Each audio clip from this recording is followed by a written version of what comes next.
Good viewer, you are watching Xirtus. This is because Xirtus makes you feel good, makes you feel fulfilled. You are enjoying this. You will continue to watch Xirtus for a long time to come. You want to subscribe to Xirtus, and you will. You will like and subscribe and share. You will tell your friends. Tell your friends about Xirtus.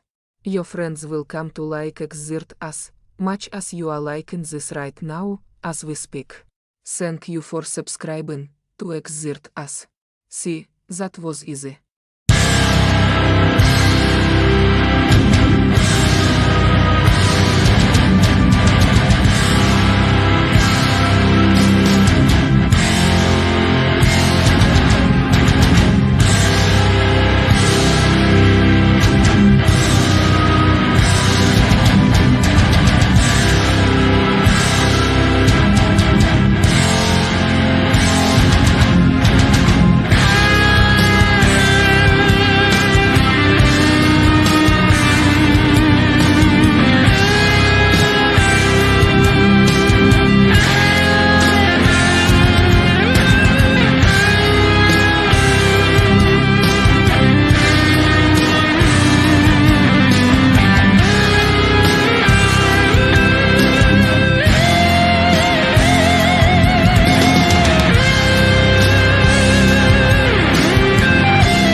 So long as I'm in this Oval Office. How's it going today? Well, I got a few good things going on. One, we have no green rocks from the Legion of Memers in the house tonight. It's really good to see you. How are you doing? It's good to be here. Long time no see. I just watched you on Adam's show. Now I get to hang out with you, man. It's a good night. Well, that's not bad at all, right? Yeah. I mean, so you've been making memes and talking about things for a while, talking about memes and dreams, but also we have David here. David, you read the Zohar. What do you think about that? I've transcribed portions of the Zohar over the course of 10 years, but I'm no expert in Zohar. But as far as like internet podcasters go, I think I have something to contribute. You're doing all right. I think the word expert's really weird too, because the word expert just means to have experience in it, and we've taken that to mean like to be like a master of a field, which is a whole other thing, right? Like to be an apprentice versus a master. Dude, I just did a like an AI search on myself or looking for a description of myself from Instagram. Instagram has their version of Grok. I forget what it's called, but it starts out saying an expert in Kabbalah. And I was like, what the fuck? I was like, I didn't write this. I was like, who wrote this? Is AI decided that? That's weird. It's probably somebody somewhere said something about me, I guess. But I would never say that of myself personally. Well, I don't know if everybody knows this about no green rocks, but Superman is from the Middle East, basically, right? Like, what's your background? Do you tell people? I spent over a decade in Israel, lived there from about 16 to 26, I think. And yeah, so I went to yeshiva for a little bit, got kicked out because explain to the goy what the yeshivas are for. You know? Okay, to the non-Jews out there, yeshiva is a place where you can go study Judaism, the laws and its rules every day, all day. It can be a lot of fun. It depends on the subjects that you're talking about. It's like an all-you-can-eat salad bar. You can eat beets as much as you want. You know what I mean? Like you can study the law as much as you want. You know? I mean, some people do this for a living and they do it all their life. And those are the very religious people. And then you have some people in Israel who go to the army but also study. So they give them like separate times to go study, which is great. Now yeshiva is, I mean, just imagine a whole bunch of people talking about laws and rules with each other all day long.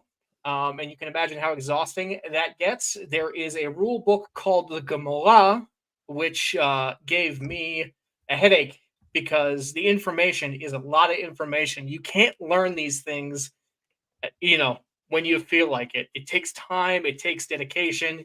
You need to have a base, and then from that base, you build up to it. But as I was saying, I got kicked out of yeshiva because at the time, the rabbi of the school found my Facebook and he saw that I had a girlfriend. And he said that was a no-no, especially because I was coming back at 2 a.m. every night to yeshiva. So it's okay. No judgments. I get it. But yeah, I am. And so the Gemala is like Gemara. like it's like the consequence or something, recompense. It basically has a whole bunch of philosophies of the laws, and then it has different people's ideas of the laws. There's a joke that a lot of people in the Jewish community give. You put 10 Jews in a room and you'll have 12 different opinions. Yeah. So that's basically what this book is. There's no right or wrong answer. It's all about dealing with the information, understanding it, comprehending it, and then talking to your religious rabbi about what your traditions are. Right. I've gotten into it with people quite a bit over the Talmud because I don't commentary, know very little about the Talmud, but I've looked enough to know that you're looking at an extremely large amount of information, but it's a series of arguments. And so you could have 100 pages of an argument, and then the rebuttal could last 10 pages. It could itself last 100. It could be whatever. And so it's probably the easiest book in the world to take something out of context because somebody can be making an argument and then it gets completely, as we like to say on the internet, destroyed, so it's debate. And so I look at the Talmud like it's like kind of the original Jewish social media because it's just like that is great. I like that. Anything, and then it'll be considered. Something so extreme will be taken into consideration. And so, what the ultimate conclusions that are drawn is one thing, but everything that's pitched is another. And so it can be a little challenging sometimes because people will find a quote and they'll get really excited one way or the other about, oh, this is what people believe. And it's like, no, this is what one rabbi put out there, and it may or may not have been crushed in a it might not even have been his opinion, like you said, because 10 people have 12 opinions, because you're like, well, then it could have also been this, and I have to like argue with myself. They put out every conceivable possibility. And interestingly enough, I would say that Crowley kind of did the same thing sometimes, like especially if you look at his book on magic, like his main magic theory and practice is he's literally just showing you every single possibility of what people could do with magic. So he doesn't necessarily, and without judgment too. So he's not necessarily taking a position and saying this is bad or this is good. He's just like putting it all out there, and then people will be like, "Oh my God, this guy's talking about child sacrifice," and it's like, yeah, that's something that happens. This is more of like a relatively scholarly approach. And so, I'm not saying I shouldn't liken Crowley's stuff to traditional Judaism, but there's something to be said for just when you have an example of something that's putting everything out there and then later on disseminating, where you want to go with it. Also, you also can't forget that Jews come from all over the planet. So it's not like they'll listen to one rabbi. One person who comes from this area is going to listen to this rabbi, and then so on and so forth. So, for example, my family comes from Iraq. So we listen to the Ben Ish Chai. Now, I'm not sure if you know too much about it. I'm not an expert on the matter, but when I follow my rules, it's to what he says. Now, at the end of the day, nobody knows 100% what's right or wrong. Judaism is very much about intent. You can say prayers. Yeah. Well, he Maybe looks shy. cool. I like him already. He looks chill. I've read multiple. It's funny, when I was in high school, I couldn't get enough of his books, He looks and they were pissed, yeah. just I devoured the books. For my bar mitzvah, my mother and father bought me his like big book set, and I still have it to today. It's over in my closet. So you're like Jim Morrison of the Jews, really. You know, he got the. I don't know if you know about his Nietzsche set. He didn't want a car. He wanted the Nietzsche encyclopedia set. Oh yeah, But- basically. but this is cooler. I was too poor for a car, but yeah. So my family comes from his area. Funny enough, my family knew his family, and they actually took care of each other. So what do you think are some of his, when you think about things that you learned from him when you were a teenager and you were a kid, what are some of the mystical, like, what is he talking about? Because it says he's esoteric and esoteric exposition of Jewish law, right? So what's all this about? So he talks it's about, again, it's about the intent behind things. So when he's writing something, he's talking about the reason why you do this and the reason why you do that. The book I had was when I used to read it in school, I used to read it on the school bus. So instead of it being like that big, I had like a shortened version of it where it was just like certain parables. I am not a rabbi, so any information that I have is probably not useful to you. If you are checking out that rabbi, definitely check out his books. Very, very well made. A lot of these rabbis, they either had somebody write it for them or they wrote their own books. Most people back then didn't only study Judaism. They had jobs like they were like a doctor, like Maimonides. Exactly, right? Like Maimonides, right? They had the Torah and they had all the information and they helped out their communities, but they also went and lived their normal life like you and me.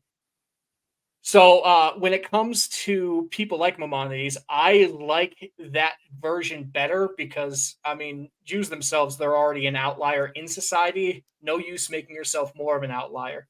Be the change you want to see. Maimonides had like princes and kings, like they all called to him, like, come take care of me. So that's kind of how I view my side of things. It's okay to just be normal. You can wear a kippah. You don't have to wear a kippah. Yarmulke, you don't have to wear one. It makes no difference. As long as you know there is something above you, that is what matters.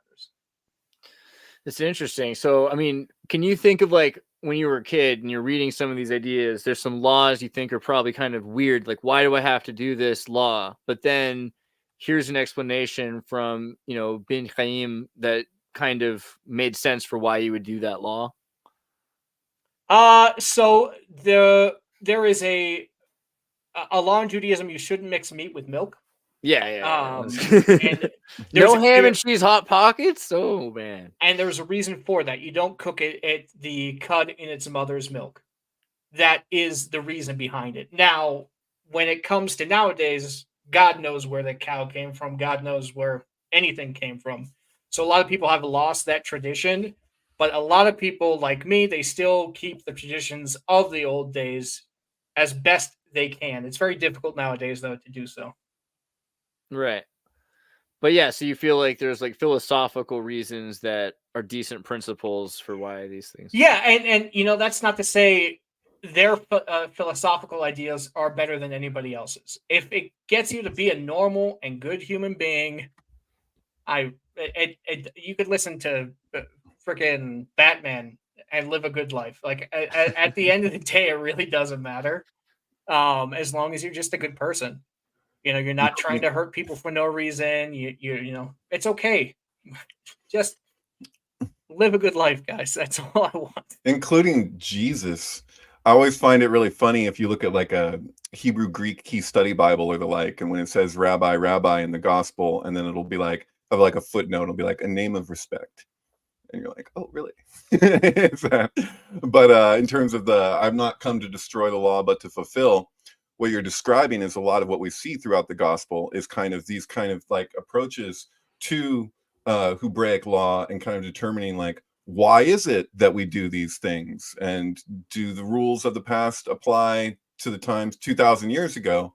And so, and you know, if you look at the Talmud, you're looking at adjustments that are being made that are in the context of the times largely. Like, does this still apply to us in the same way as it used to? Like, there could have been good reasons for not wanting to eat shellfish when you're out in the Middle East at that time, or pig for that matter. And you have diseases and all kinds of things, and people are getting food poisoning, and they're like, yeah, you know, like maybe there's more practical explanations that aren't as, you know, what could be taken as like superstitious. And so you kind of want to be coming from a place of like, why do we do what we do? And if you're not allowed to question that, that's not really ideal as far as a religion goes, you know. Well, from my personal experience within Judaism, is ask the questions. Just don't do so disrespectfully or with the intent of purposefully bastardizing the words that are said. Right. I've always find it interesting, though, when you look at a lot of things in Judaism will go by whatever the most recent adjustment is. And so you can run into issues there, because a lot of people in their minds, they think that the greater authority is in whatever was the furthest back. But that doesn't. And other people are thinking the most presentist argument is like the most elevated form of civility. Well, I mean, you think about it, right? Jews go on like a lunar calendar. So every year, the times for the Sabbath, they change up and down. So it's not like you can be like, yeah, Shabbat ends the same time as it always has. No, it's always different. There's a swinging pen. I love it when I see like some chart or something, and people be showing like lunar events and like even eclipses or whatever, and they'll look at how they're landing in conjunction with the holy days. And they'll just be like, oh my God, how did they do this? And it's like, well, it's a lunar calendar. It's gonna do that. It's That's actually, how it works. We figure it out from the laser up in the sky, and we figure out how Shabbat works.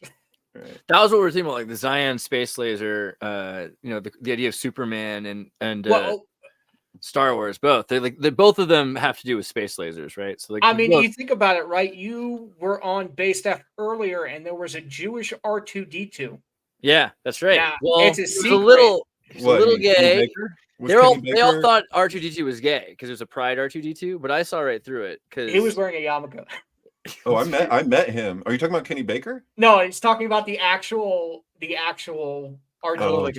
I don't know if I can even find it, but like, you know, if you go back, Star Wars, we've done this a few times. Star Wars is like the most Jewish show. If you look at Star Wars Hebrew, they actually one of the first things that they had to do was they had to take the writing system off of all of the shots. The original shots were all written in Hebrew, right? And then they had to create these digital fake languages to change it. I did not know that. This is the most interesting. We've discussed this before, but the breastplate of Darth Vader, as you were showing there, what is it? By his merits, what is the actual quote on the breastplate, which is clearly a play on the rabbinical chest plate of Ummah and Thummim, right? This chest plate is with the jewels and the gems, but right here it says. Wait, are they saying Darth Vader's a Kohen? He's basically he's a Kohen. Let's get to that picture. I'm a lazy, so it kind of makes a lot of sense actually from like the mythology. You know, he's got the chest plate, but also if I could just find the words, because we did find the translation at one point. If you type in "by his merits," I know that's in there, so it'll probably show by his merits. Let's see if that'll work. But his deeds will be his deeds will not be forgiven until his merits, or by his merits. Until he merits. It's up to him. Yeah. And so this is a big idea in Judaism is basically this having to yourself rise to the occasion, that things aren't given to you by, they're given to you by fitness, not just like because. So that's one of the issues too of what it means to be the quote unquote chosen people in the context of the Bible. You kind of have like a challenge to the people that if you rise to this occasion, this is what you earn. So it's not by favoritism, I guess is the word I'm looking for. I mean, it's the exact opposite. I mean, think about it. Jews throughout history have had their shit kicked in, like all the time. Anybody else be like glad that they did not get picked? You know, being God's chosen people to go I'm through happy that. just as I am. A nice Sparty Levi. I'm good. I'm a happy boy. It seems like a thing, yeah. But I don't know. There's also the idea like of people being manipulated and used for another like a symbol, right? And so that's something I see a lot too when people are like, "Hey, you know, everyone is the same group." When you're talking about a group that's supposed to be a nomadic set of 12, 13 tribes or something like that, and they're like, A "Well, lot of those tribes are gone or lost right now. right, yeah." Like, what do you think about that? I mean, I mean, so the tribe of Naphtali, I think, went to Ethiopia. David, right. correct me if I'm wrong. That's what they say. That's the theory. So The Beta Israelites, right? Yeah. What do you think? I'm fine with it, man. Like, listen, I grew up. That's right. You lived in Israel, so you Yeah, kind I of mean, you've seen some Mississippi 1950s kinds of interactions. I feel like, right? I lived in a place called Beit Shemesh. Okay, It's actually right there. Holy shit! nice work. It's actually right there in the middle. That's funny. But Beit Shemesh or Beth. Oh, that sounds disgusting. Say it in Hebrew, guys. Beit, please. Beit Shemesh. But yeah, I lived in a place called Beit Shemesh where you had a lot of Anglos, a lot of Israelis, a lot of Russians, a lot of Ethiopians. So it was a big mosh pit. Now, vaguely Mormon looking flag. Yeah. it's very communist. I see that. Yeah. But it was a nice place to live because you have a lot of. Yeah, I'm not going to tell you exactly where I lived. I don't want people going everywhere, but I've been to the train station. I've been everywhere. I know like everything over there. Fair enough. But it has a mosh pit of just so many different cultures and so many people. And the one thing that they have, hold on, Black Eye 808 said Moshe pit. I like that. Dude, I was thinking it, and then I didn't want to interrupt you. Oh no, yeah, but no. Basically, when you're in Israel, it's like you're Jewish. Okay, now that's not to say that there are some people who aren't a bit racist, a bit, a bit being like they have different traditions from us, so don't date that person. I did fall victim to that at one point where I was dating somebody and the dad said, "No, you can't date my daughter." And I said, "Why?" And he said, "Because of your background. I'm Mizrahi. She was Ashkenazi." So, like, some people have those kind of things. I don't agree with it. I don't like it, but it's not my life. I can't tell everybody what to do.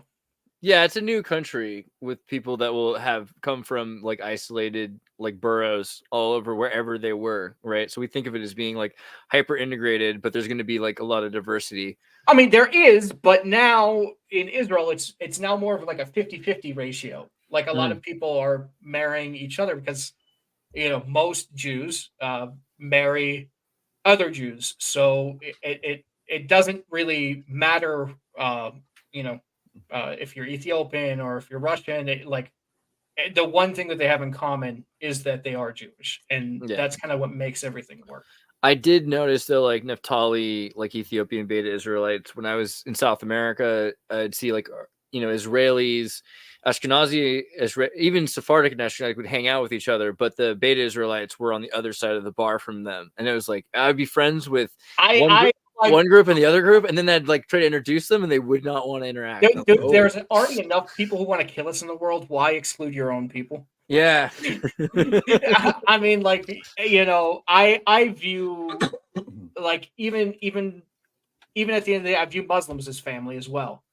Well, so yeah. I look at it from a different perspective because my family was from the Middle East and they basically always have been.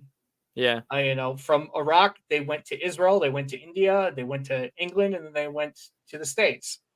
So they've been very Middle Eastern for a very long time. The only reason why I'm so white is because my grandmother is Dutch. I mean, I was just looking at Beit Shemesh some more also, and it's interesting just thinking about like how these towns are built, right? Because some of these towns are designed to have maybe like higher. Do you think it was like a higher economic zone or? Bro, I was poor as shit. Okay. I'm okay. So in Israel, it was a very, very difficult time. I wouldn't trade it for the world, but my dad got sick, and he suffered with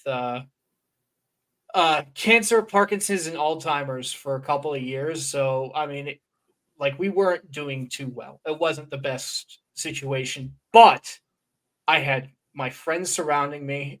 If my dad forgot that I left the house and locked me out, I could just go down the street and crash on couches and like it. I would say it's Midwestern, like where you can just knock on your friend's door and just open the door, be like, "Hey, what's up, dude?" And then go in. It's kind of like that. But Beit Shemesh is a mixture of a lot of people. So in Beit Shemesh proper, you have people like you and me who are not super religious, or even religious at all. And then you have Ramat Beit Shemesh, where you have the Orthodox, and you also have the ultra Orthodox. Now, the ultra Orthodox don't really interact with the Orthodox, the modern Orthodox, so it kind of keeps a good separation. I lived in an area where you had a lot of Anglos, so the main language that was spoken in the neighborhood was English, but there were parts of Beit Shemesh where they only spoke Russian and they only spoke Ethiopian. So the one common tongue was both English and Hebrew. So I mean, in general, like you felt like it was kind of like an Anytown USA kind of vibe. Like, what about, was this the same girlfriend? In common. Was this the same girlfriend that you got in like got in trouble for being at the yeshiva? No, that was a different one. I know, All over surprise, the place surprise. there, Guy right? in the mask. Guy in the Yeah. mask having different. Okay, yeah, that was a different one. That was a couple years later. That would be pretty base though, because it would be like, see, your rabbi was right. I told you. Listen, man, I try not to judge people. I if somebody doesn't want me around, all right, that's fine with me, and then I'll go do my own thing. Yeah, I feel you. So in terms of like the Zohar, we were talking before this about how like there are rules, you're not even supposed to study it until you're like older, have kids, and are basically safe and retired, or else you might go insane. They do that because a lot of the information in there is very heavy, and people have been known to lose their mind reading it. It's true. So the reason why they put like an age limit and kids and all that is so they know you have a good base to build up off of that. Instead of just, it would be like picking up picking up a Harry Potter book and starting with Azkaban. Right? Yeah, there's that argument. There's also the argument that it has to do with kind of the same idea that they have in yoga philosophy of boga apavarga. So you have experience in the world and transcendence of the world. So once you're married with children, now you're in a place where you can begin to kind of, because the thing with Kabbalah specifically is that the commonality that it shares, what I was just saying, is non-duality. So it's like Keter has two right sides. So there's kind of this transcendent aspect to it, and they're kind of like, they want people to have lives and not just be like the equivalent of like the sadhu, where you just go off on your own, so like they both kind of share this idea that you go through life and you experience the world, and now you're in a position where you can go beyond. So but when I approached my rabbi to study Kabbalah, I've been studying European occultism for years prior to that. And I just kind of said the right things to him, where the way he's described it to me years later is that I put him in a position where he really couldn't say no to me because of my stated intentions and where I was coming just from. Enough to be dangerous, and he changed it so you wouldn't be dangerous. It's still pretty dangerous, but he didn't hold back at all, I could say, in terms of like what we wanted to study. He the first day I ever studied with him, he's like, "What are you interested in looking at first?" And I said the Book of Enoch. And so literally that day we pulled out the Book of Enoch and started transcribing together. And I was like, "Isn't there like a kind of like a beginner's thing or something?" And he's like, "No, we're better just to jump in anywhere you want, it doesn't matter." See, for me, my family is very, I wouldn't say superstitious, but they believe in the mystical. So they're super cautious when it comes to these kinds of things. Like I know it's weird, but I won't even walk between two palm trees because that's where the shadim hang out. I really like him for that. That's a really good piece of advice. You shouldn't do it because also monkeys might throw coconuts at you. To be careful. Well, I mean, when I was living in LA, there's not going to be a monkey fucking. There for sure be demons hanging out next to those trees. I'll tell you that. Yeah, that's fair. I once had to cross a bridge in Rishikesh along a huge line of masturbating monkeys.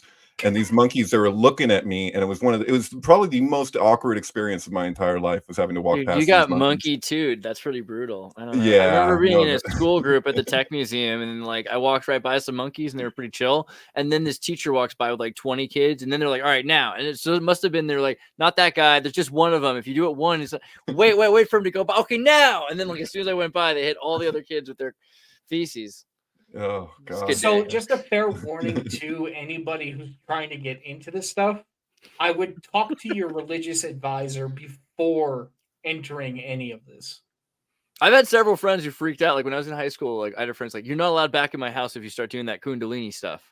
That could cause pseudo death, like like out of body experience where you get lost." You mean Kundalini yoga? It's very that's very cardiovascular focused. It's so fast. It's hard for me to keep up. He was worried I was going to go like Ace Ventura when nature calls, and just like I'd be out of body. You kind of did though. Is the thing. Yeah, I know. Kind That of was because he planted the goal in my head. It wasn't fair, but I think there is something to this because like Scientologists also say, hey, if we told you everything, you wouldn't be able to sleep at night, and you'd be like watching YouTubes all the time. I'll be like, oh, you got me. That's kind of what I do. I don't know. So maybe you aren't supposed to do these things until you have a family and you have it all together. But when are you going to have it all together? And it's funny because some people think about it like, no, they're hoarding knowledge from me. I want it all. Sometimes when somebody says, hey, you might like you're not going to show a 3-year-old a rated R movie. No, right? probably Like not. sometimes these kind of barriers are a good thing. And I'm not saying that every single one is good. I'm just saying you have to remember certain rules are in place for your protection. And it's not America. Religion is not America. It doesn't work like that. All right. There is a rule and you keep that rule. You be smart about it. But Jews, right? We study Gomorrah and we're great lawyers. So we can find ways to skirt around these rules. Yeah, like Planet of the Apes. Planet of the Apes is rated G. The original Planet of the Apes. Oh yeah, that was not a G movie. I'll tell you that. Well, at the very end there, they were like, "Look, you can't say damn them, God damn them all to hell." Like, come on. And then he's like, "No, but like Charlton Heston's like, but I'm literally just asking God. I'm praying. I'm asking God to damn them." It's a prayer. He's on his knees. All right, yeah. God, damn you all to hell. See? Yeah, he's just praying. Yeah. That's. I mean, you see that throughout the Psalms. It's very similar. Actually, if you're gonna read anything, go read David's Psalms, man. Those are some beautiful freaking songs. Go sing them. I used to be able to sing like a freaking Middle Eastern guy with the whiny and the up and down. Now, not so much. But there are some great songs. Go learn the songs. A lot of people from the outside perspective, they go, "Oh well, Judaism's all about rules and fasting," because all they know is Yom Kippur and Rosh Hashanah, but they don't know holidays like Purim, where we dress up and celebrate another time when we didn't get completely annihilated, and we dress up, we have fun, we drink. The good deed is to not know the villain from the hero in that story. I mean, what religion has that? You know what? I think I want to give you some pushback over something you said, if you don't mind. All right. Yeah, feel free. I'm not a rabbi. I can only tell you from my perspective, but shoot. Well, it's just, when having looked at what I've looked at, and I see, I've shared this with Andreas before, I see the word sowed a lot. So there's the mystery of the thing. Having looked at Kaplan's explanation, R.A. Kaplan's explanation. I want to push back before you do, because he just called so secret, and I would disagree. I don't think it's secret. It's mystery. No, mystery. Mystery. There's a difference between a secret. Mystery. A secret is something that I'm keeping. A mystery is something I can't understand. Yeah. There's words in Hebrew for secrecy, and in my studies, I've come across them very rarely. And every time that the few times that I have, it's given explanations for the need for secrecy. And that's kind of exactly where I'm going with this, is that I've seen R.A. Kaplan describe our reasons for having to keep certain things secret. And it's for a type of protection in certain periods. And Kaplan would also make the argument that as if we're not actually in those conditions completely, that there's reasons to share the mystery of the thing. And the nature of mystery is such that it is like kind of protected by Hashem in the first place. Like, for those of you who don't know what Hashem means, it means God, except they're not actually saying the name phonetically, because we believe that there is power within that name, which is why a lot of people who understand the name do not actually say it. They say Hashem, which basically means the name, or Adonai. Yeah, this comes up a lot. I don't even know the name, but if I did, well, really, what's it to you? I would not. A lot of people use it to like throw it back at people, and I'm like, don't play games with me, man. But yeah, if you can read it out, and if you know Hebrew, it sounds exactly like it sounds. I'm not even going to say it just because it's a personal thing. I will. I can show you another time. If Jehovah's Witnesses come to my door, it's like my favorite thing in the world.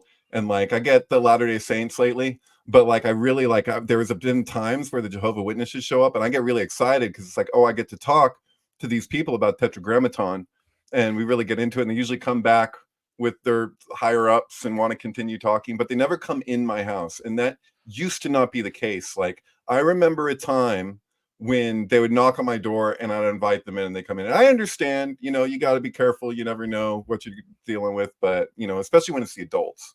It's one thing is if kids show up to my door, which does happen, like teenagers and stuff, or especially the Latter-day Saints. But if there's like an older person, come in, right? LDS will always come in. There's like, that's the thing. They're all about it. It's pretty cool. Not recently. No. Really? Bill was talking to him and he tried to invite him in, and then they came back like I think 4 times, and every time be like, if you want to come in, and because I got a comfortable space, I want to show him my books. I wanted to show him my volumes of the Zohar and like take a look at the but whatever. Sorry. But I'm just saying, like, the meaning of Tetragrammaton has so much depth, and I find it really interesting that Jehovah's Witnesses in my experience, tend to be pretty unfamiliar with all the aspects of and implications of Tetragrammaton. We had a really sweet episode the other night with Dave Butler. He's on Thursday, and we talked about how at the beginning it says Et Elohim bara Bereshit, but really, like, you could read it at Bereshit bara Elohim et, which is the idea that in the beginning. Are you reading it backwards? Yeah, I just did that. I think so.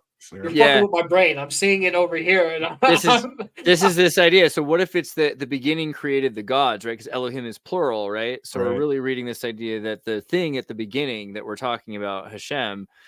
One sentence, I guarantee you there are at least 4 or 5 books on. Oh gosh, at least. Well, they say from the first letter, you should be able to get the Torah. And if you don't get it from the first letter, you get it from the first word, Bereshit. And if you don't get it from the first word, you get it from the first verse. If you don't get it from the first verse, you get it from, the first 42 letters?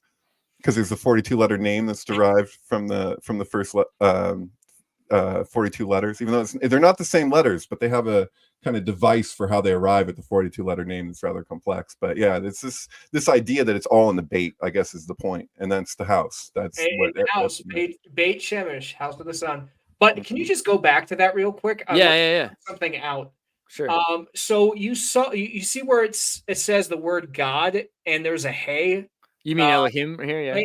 The hey is like that. Yeah, there you go. So a lot of religious people will not say that name out loud unless they're praying. So instead of an H, they replace it with a K. Mm-hmm. So Elohim. If you're talking to people who are religious, I would recommend, if you're going to mention that or say that, then you say, Hashem, or you say Elohim. Right. So, but the thing is, this word is plural, right? So yes, that's the thing. Like, it's one of those, spelled in the plurality, correct? Because we could be using like I don't know how I'm supposed to say the singular Eloi without. Can I say? Is it going to be okay to say? I don't want to be offensive either. So, I mean, I've never heard it said like that. So I mean, I couldn't tell you. The L part is definitely a name for God as well. So right. fun fact about Superman: what is Superman's Kryptonian name? Kal-El. Ah, very nice. Right. So I mean, hugely important that L is part of the Superman like thing, right? Like this is obvious, but we should be talking more about why Krypton is You got Zion. Siegel and Schuster, two Jewish kids. Yeah, right. And then Schuster's from Ohio, is that right? He's from Canada.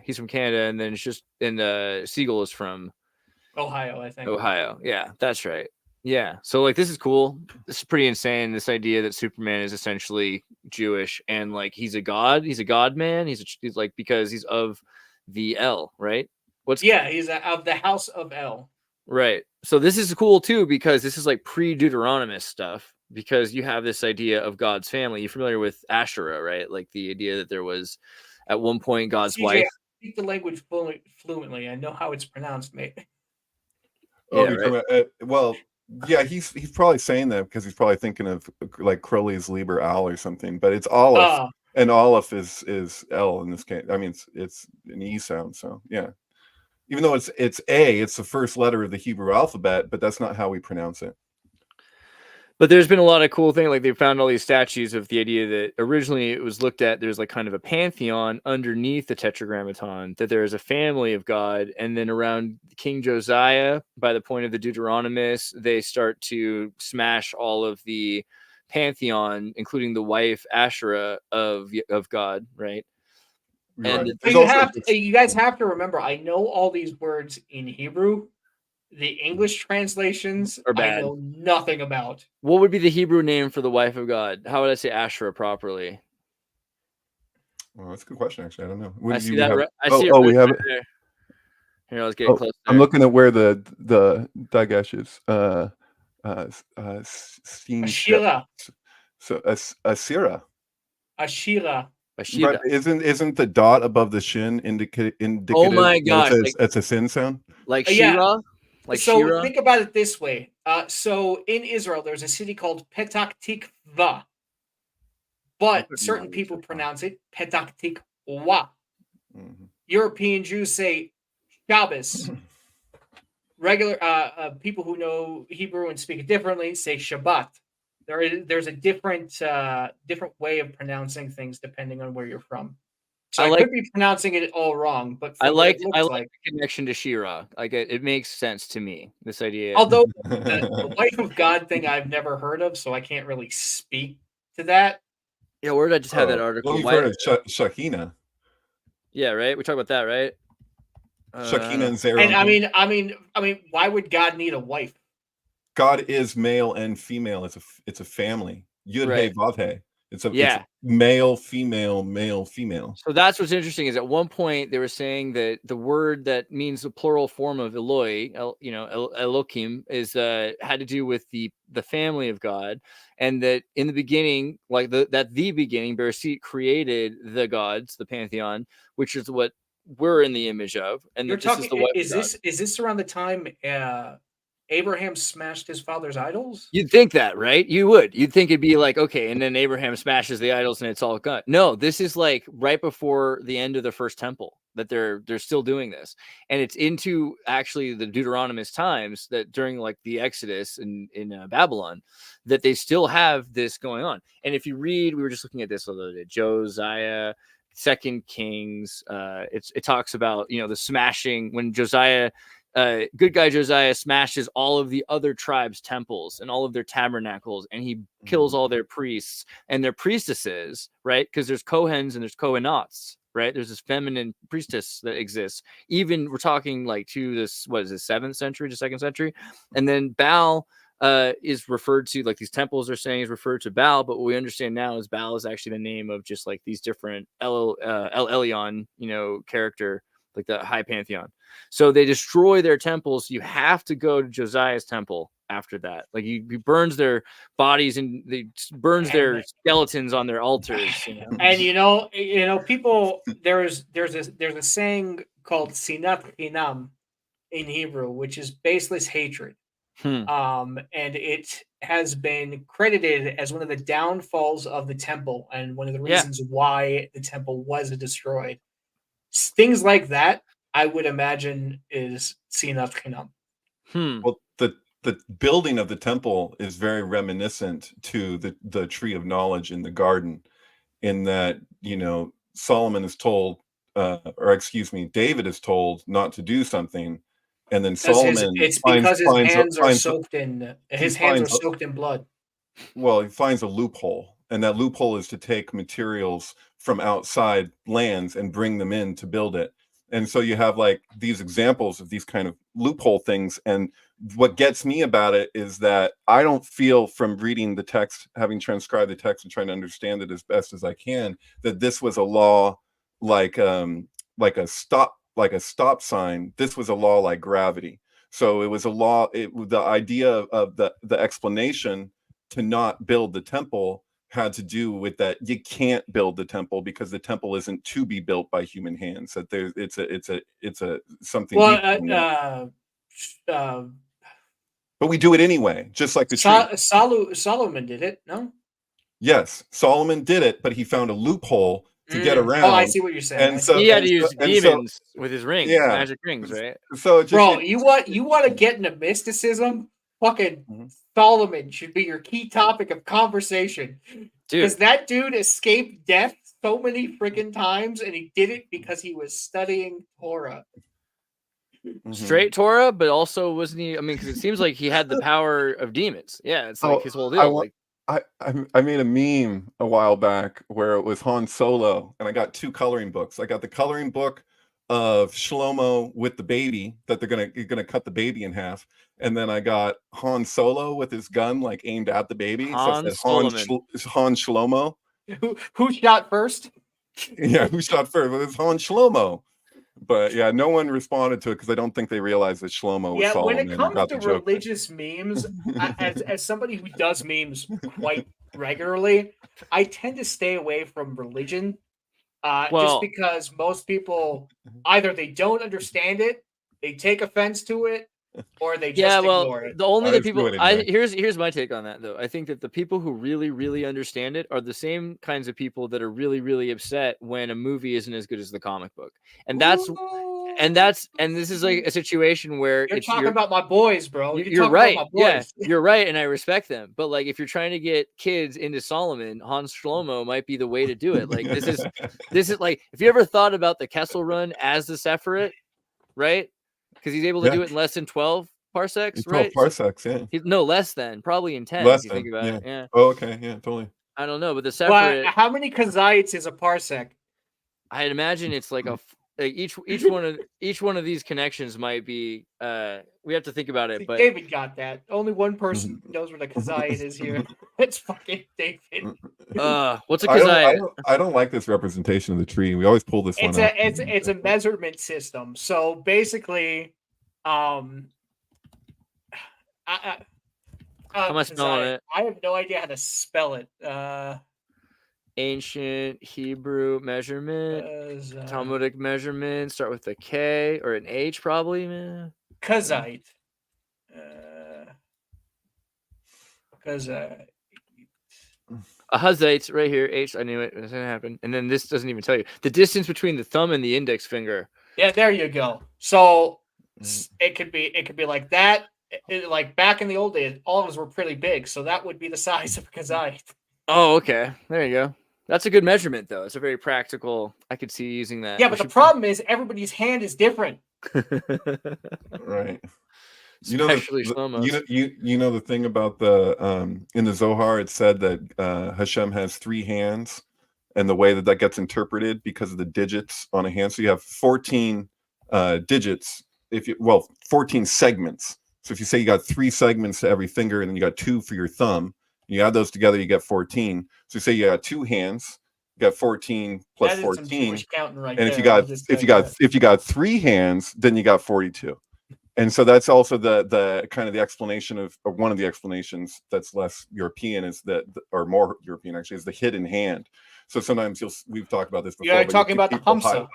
hiding the hand. It's you know, that God is that hidden hand, which one could relate to things like synchronicity, The mystery, though, or something. So Yeah, that the this- order's shining into. it could be more than it's hidden. It could be just that you can't see it. So I feel like the Right. Shekinah is actually almost a hidden hand in and of itself, because you have to close your eyes when you see like God's dwelling place. So that Right. what he is doing right there is what the Kohens do to bless people when they're praying. They put a you guys know what a talit is? You know, that little shawl?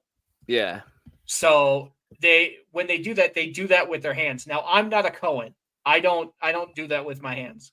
I actually wash the Kohen's hands before they go and pray. Now, if you have a look, if you go back to go back on that page, there were little hands at the bottom. You see right there. Little Hamzas, yeah. The Hamsa is something I heavily believe in. You know, protecting from the evil eye and that kind of stuff. Isn't this my kind of mom's a feminine symbol though? The hand of Hamza isn't kind of related. I don't know if it's a feminine. I mean, why would it be a feminine as opposed to? I don't know. I was associated with God's like hand, like feminine for some reason. Feminine, like, isn't it? All I know is that through all my life, most of the men in my family either had that or the evil eye to ward off the bad things. My family's very right. Okay, that's spiritual. why. That is why, because the hand of Hamza is also considered the hand of Fatima, which Fatima is also associated with the daughter of Muhammad, but also of like Mary, like the Virgin Mary is also associated with the Fatima, right? Totally. So I think that works 100 times better than the Native American dream catcher, but that's just my opinion. Hey, you're pretty knowledgeable. I have a question. If I have the answer, I'll answer it. Eddie Lynn posted a picture of Netanyahu doing tefillin, and apparently it was his first time. And I was like, I had to check. Yeah, kind of like the Rock was first time in In-N-Out Burger. Yeah, see if you can find an image of it. Netanyahu tefillin. Yeah. So tefillin is something that every man has the obligation to put on every day before sunset. You can do it in the look morning. at this fucking image. Why is he got it doing it on his right arm in the first place? He might be a lefty. I've never heard of people doing it because they're left. I thought even lefties did it. And he's wearing his watch. He's wearing his watch on his left hand. Look. Yeah, you wrap on the opposite side of your dominant hand. Oh, I always thought it was just you did your left arm for Gevurah. He is rapping Ashkenazi. Right. Okay. So I said that to Eddie because I was like, I could be dealing with an issue of Sephardic versus Ashkenazi when I was looking at the other aspects, but the arm of choice, I didn't realize you just did your opposite dominant arm. Okay, if that's a thing, I thought that there was symbolic rationale. At least that's what I've been told, and I'm not a rabbi, but that is what I'm told. You put something may have changed with that too. That might be one of those things where they're like, well, actually, it's kind of difficult if you're not using your dominant hand. So I don't know. I have to see it. Yeah, that'd be something to look into. But anyway, I zoomed in on this, and it looks like he also maybe has 8 wraps before he gets to the shin on his hand, and then also I'm seeing 2 wraps on his Saturn finger. So I was trying to and he went to the same high school. The Ashkenazim do that with their fingers. The Sephardim, we wrap it twice and then once and then bring it back down, so it creates a hay right here. It creates a shin. How does it create a hay? Oh, you're saying for the other way it creates a hay somehow? It might create a hay or a shin. I could be mistaken. Hold on. It's a shin. But anyway, no, that's helpful. I thought it might be a Ashkenazi versus Sephardic thing, and I've just been trained in a certain way. But I mean, I've done tefillin hundreds of times. I just didn't. I've only done it that one way. So I know that there are different options, but I didn't realize that was one of them. Adam Krigler went to high school with Netanyahu, or that's like reduction. They went to the same high school. In Chicago. So I'm going to send you a link right now. I'm sending it in private right now. It shows a little example of the wraps I'm talking about. His hat is way too small, says Jaden. Well, it's I think it's just the kippah or the tefillin itself. I like the scroll little down. He's the little- talking about the villain like a little hat. the little Raspberry Pi top hat from Monopoly is actually more than you think it is all I gotta say. Yeah. There's a lot. If you see on it, there's a lot written inside there. I might Like, even go a as lot. far as to connect it to the Kaaba, but that might annoy some people. There's a lot to be said about That's a syncy thing. I like it. I Yeah. approve of the black cube connection. The but big there's some cube but that there's some Torah in there too. That Oh probably yeah, I mean there is Yeah. also amongst Semitic religions. There's a lot of similarities. Okay. Here's So this if link. you scroll down, there's a picture of two hands. Oops, Scroll sorry. down. Do you Yeah, see here you the go. two hands right here? So that top one is the way I rap. Yeah, neither of these have two. They both have three at the wraps Yeah, I around the I middle go finger. 1, 2, 3, bring it down. Mm-hmm. Yeah. So that top one is the way I rap. Some Uh-huh. people rap the other way, and there are many different ways depending on where your family background is from, of how to do it. But every time, if I have a Chabad guy walking up to me and be like, "Hey, have you put on tefillin?" I go, "No, but I put on this way," because I'm one of those people who's very stuck within my traditions, even though I'm not religious. Yeah, I was It's about to say. So you're not very religious, but why did you? When would you ever do this? Right? You know, why Well, would you do this? and hold on one sec. I have. So if you guys have a look behind me, I have tefillin right there and my talit right behind it. So this guy gets down, just so you know. Every now and then, I'm not going to say I'm super religious, but you know, every now and then, especially in times of strife and trouble. I don't like to make a habit out of it or nothing, but you know, yeah, okay, that's cool. So you do it kind of meditation wise, like the Buddhist. Yeah, I put it on. I say the morning prayer. I say the Shema, and then I'm done. So how do you feel like it's grounding you mentally? Do you feel like you might be pulling yourself into your like which is what your ancestors did, so you're following the same flow? How do you feel? It's more about the connection to my ancestors than anything Nice. else. I know that no matter how not religious I get, I know that when I have kids, I will teach them the exact same thing, and then it will continue. It will continue on. Hopefully, I won't screw up and forget all my traditions. But even if you're not religious, I do think you should connect to your heritage. It doesn't have to be your sole personality, but if you can connect to your heritage and your background, it will kind of put a lot of the world into perspective. And when I put on tefillin, like I'm not a cryy person, but I will put on and then I will say my Shema. I'll get like tears real quick, and then it's over. So it's kind of my reset button for when I'm feeling like the world is a bit too much. Do you think like you can discover something the same way your ancestors discovered something, like kind of like you're my playing the same ancestors game? helped create the trade route between Iraq and India, so It's a lot to discover. I don't think I'll ever make it that big, but you know what? YouTube dreams, guys. YouTube dreams. I do feel like if you do something like you're like, I want these kids to see the same movie as me, or I want them to go on a bike ride, the same bike trail I took as a child, because I had these revelatory inspirations, right? Do you think So that's something if you that think happens? about it this way, when you grow up and you've walked those trails and you've done that, time has changed those paths. Those paths might not be there anymore. Yeah. Right? I mean, imagine the city that you grew up in. Your house is probably torn down. The old supermarket you went to was probably a giant corporation. Like these kind of things, they will never disappear because you have stubborn jackasses like me that will never let it disappear. What about Livingston? So discovering the source of the Nile as an argument for why to colonize the moon, according to ABBA. I go really far sometimes, but unless I'm inebriated, I will probably never go that far. Now, I've been to Israel. I lived there. I've seen all the old places. David, have you been to Israel? I've never been to. I could have done birthright when I was in my early 20s, and I decided to go to India instead because I could study Okay. Patanjali there directly with a teacher, and then I was lucky enough later to find a Kabbalistic rabbi that I was his caregiver. And Well, David, check under your seat. Oh yeah! Oh my God! David, fun fact: my family is actually the jewelry that came from Calcutta. Wow.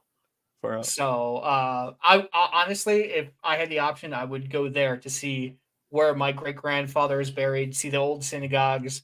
My grandfather actually does pays for a lot of the upkeep of the synagogue and the cemetery and everything like In that. Calcutta? Yeah. Wow. So like, when did your family live in India? I think so basically, my grandfather left, his father and then mother died, and then they left India. Time-wise, I'm not really sure. To be honest with you, year-wise, I don't know. Because I'm such an idiot. I asked my grandfather if he knew Gandhi when I was a kid. So, time, I don't know. Maybe I think they got to. And he couldn't tell you the truth about that because Gandhi wasn't allowed to have all the jewelry he bought. So it was. Well, I mean, let's see. So most of my family fought in Yom Kippur, 6 Day, and all those other wars. So they were probably about 1867. So they probably moved to Israel in like the 60s. And like, so they were in India up to that point, and then they were like, okay. Yeah, they went to India. They went to London. You have a lot of Jews in a place called Golders Green, which is a very big Jewish community over there. A lot of Indians like me. And then they moved to the States, and now we're spread out all over. Yeah, and so like when Israel happened, like your family were really participatory in trying to make it happen. They helped build the country, dude. They were in Tel Aviv when Tel Aviv was still a kibbutz. Wow. So my grandmother, when we moved there, she came to visit, and she wasn't there for decades. For people who don't know, Tel Aviv is like a really big city where it's the most westernized city probably all in the Middle East, like in that region. It's where a lot of our tech comes from. I think if you're gay, that's the place to be. Also, like OS 10 Yosemite is probably Yosemite, like made in Tel Aviv. Let's be honest, you know. But Tel Aviv is great. It's not my city because it's too city for me. I spent a lot of time in Jerusalem, where it was like more of a super chill vibe. Queers for Palestine, though. Yeah, right. Hey, they can have fun. What? Hey, everybody probably knows where I land on that subject, so I'm going to shut my fucking mouth. But all I can tell you is it's beautiful. When my grandmother came, she came to Beersheba, and she was like, "It's kind of weird seeing this place without donkeys." And I'm like, long ago were you here? Because now there's like train stations and malls and shit. Fiber optic internet, yeah. Artisanal hamburgers. You know. I mean, the internet is baller. Nightclubs, yeah, it's pretty different. No, I mean, I know a few things about nightclubs in Israel. I wouldn't say I know too much, but I may have had a reputation. See, I do find it interesting. I mean, you know, not to like force you to speak on that subject, but it is interesting that you have people that really want to support like a place that's so for Sharia law, you know. And it's one thing to say like, yeah, there's different people there that aren't into Sharia law, but that's the same thing with Israel, right? There's a secular state with a bunch of people that are hyper religious, hyper authoritarian, hyper militant, hyper chill. I have some really funny vegan hippie friends from Israel. Let's be honest. I mean, if you want to find hippies, you go to a nature party in Israel. That's where you find all the hippies. Like how, like come on, like is it like a decent percentage of your friends' parents that like work in ceramics? Let's be honest. There's a lot of hippie Israelis. Listen, if you ever want to move to Israel, make sure you get a job in the tech industry, and you'll be set. Any other industry, unless you're in pharmaceuticals or tech, you're pretty much going to live like a lower middle class life. Yeah, because you import. Yeah, well, going back just a little ways, you know, no need to be Captain Obvious over here, but I would say, just simply put, that the conflation of a religion, an ethnicity, and a nationality all as one thing is problematic. and you don't see many examples of that phenomenon in the world. And it puts Israel into a very difficult position, just having to tie all these things together as though they were, weren't separate. You know what I'm saying? I see what you're saying, and Yeah. I see where that argument could be made. But the problem is that when it comes to Western thought processes and the way Western people think about life, it's very different than what it is over there. I'm not saying it's right or wrong, but you cannot take the same principles that you have here and apply them to over there. It's not going to work because the people don't think like that. Well, would you say that Israeli values are Western values? I would say the majority of Israeli values are Western, but they don't have free speech. They don't have, 2A. They don't have a lot of. Then again, neither does Russia. So when people, like in Israel, it's actually illegal to proselytize. So you can't go try and convert people. People do it, but you can actually get kicked out of the country. That's a good point. You notice that? That's one of the big distinctions between Christians and Jewish people, or Judeo-Christians and Jewish people, is the lack of a need to proselytize from Jewish people. They're just happy with what they got going on. They're not trying to convert anybody, but that doesn't mean that people don't convert. And people that do convert, my feeling is that there's nothing invalid about them, and so that level of elitism that can exist there, to say the least, I would just say is problematic. That's I think conversion can be really problematic though, because it's so. It depends. It can, but like you'll notice people that convert are more intense about their beliefs than people who've been living in it for their whole life. And the Big Lebowski. People that become I converted when I married Cynthia. What do you mean? You throw away your library card? You stop being Jewish? Well, I mean, okay. So in the philosophy is, once you're Jewish, you're SOL, man. You're Jewish no matter what you do. That's basically the end of story. But if you convert and you convert orthodoxy, nobody can question your conversion, and it's actually frowned upon when people do. I've seen a lot of people on Twitter and online be like, well, you'll always be this and this to them. And be like, well, if they are, then those Jews can actually get in trouble by the Beit Din. So, when somebody converts, especially like the religious way, no question. It's what's done is done. That is it. There's no argument to it.